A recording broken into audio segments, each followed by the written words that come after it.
தமிழ்நாடு முழுவதும் நாளை முதல் தொடர் வேலைநிறுத்த போராட்டத்தில் ஈடுபடுவதாக சத்துணவு ஊழியர் சங்கத்தினர் அறிவித்திருக்கின்றனர்.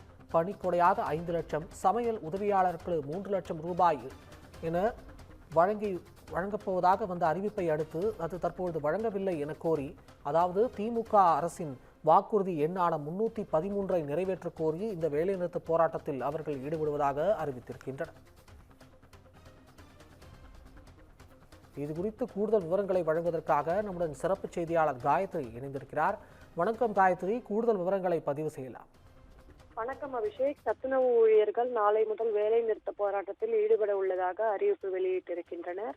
குறிப்பாக ஏற்கனவே தமிழகத்தில் இடைநிலை ஆசிரியர்கள் தொடர்ந்து போராட்டம் நடத்தி வரும் நிலையில் நாளை முதல் சத்துணவு ஊழியர்களும் போராட்டம் நடத்த உள்ளதாக அறிவிப்பு வெளியாகி இருக்கிறது. இது தமிழக அரசிற்கு ஒரு இக்கட்டான சூழ்நிலையை ஏற்படுத்தி இருக்கிறது என்பதை நம்மால் பார்க்க முடிகிறது. குறிப்பாக தமிழகத்தில் உள்ள அரசு பள்ளிகளில் 1ஆம் வகுப்பு முதல் 10ஆம் வகுப்பு வரை பயில்கின்ற மாணவ மாணவிகளுக்காக சத்துணவு திட்டமானது செயல்படுத்தப்பட்டு வருகிறது. மாநிலம் முழுவதும் 1 லட்சத்திற்கும் மேற்பட்ட சத்துணவு மையங்கள் செயல்பட்டு வருகின்றன. அதில் சத்துணவு அமைப்பாளர்கள், சமையலர்கள், சமையல் உதவியாளர்கள் என பல்லாயிரக்கணக்கான பணியாளர்கள் பணியாற்றி வருகின்றனர். இந்நிலையில் தமிழக சத்துணவு துறையில் 65,000க்கும் மேற்பட்ட பணியிடங்கள் காலியாக பல ஆண்டுகளாக உள்ளதாக தெரிவிக்கப்பட்டிருக்கிறது. தமிழகத்தில் ஒரே இடத்தில் சமைத்து 2-3 மையங்களுக்கு உணவு வழங்கும் நடைமுறையில் இருந்து வருகிறது.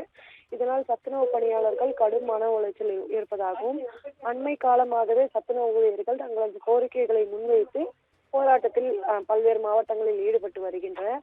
இந்த நிலையில் ஏற்கனவே தமிழக அரசு ஆசிரியர்களை அழைத்து அவர்கள் போராட்டம் தொடர்பாக பேச்சுவார்த்தை நடத்தியிருந்து, அதே போன்று ஜாக்டோஜியோ ஊழியர் சங்கங்களுடனும் அரசு சார்பில் பேச்சுவார்த்தைகளானது நடத்தப்பட்டு அவர்களுடைய வாக்குறுதிகள் நிறைவேற்றப்படும் என்கிற அடிப்படையில் உறுதிகளானது அளிக்கப்பட்டிருந்தது.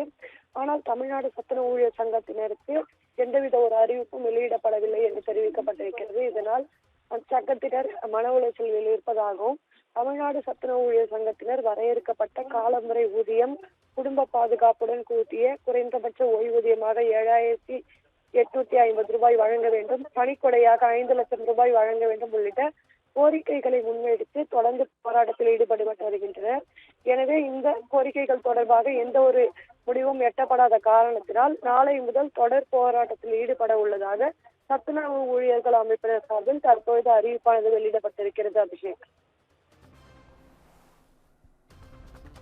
தகவல்களுக்கு நன்றி காயத்ரி.